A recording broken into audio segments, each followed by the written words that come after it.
Miarabantsika tsirairay avy indray a araka ny efa resaka teo aloha dia omena ianareo zao a ny adresy a le mitoerana samihafa izay anaovantsika ny fiforiana any Europe. Voalohany zany a le ao Paris, io efa misoratra eo izy a Paris, contact hitanao miaraka amin'io.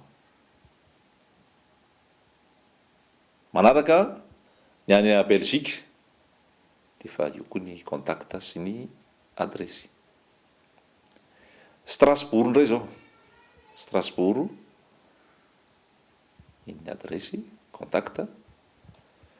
Dia avy ao Strasbourg makany a Toulouse, tsy Toulouse ka, tsy Toulouse fa Bordeaux aloha. Dia iny zany Bordeaux a, hitantsika iny a, adresy ny contact. Manaraka avy eo a Toulouse a, dia avy eo a Toulouse a, dia any a Rome.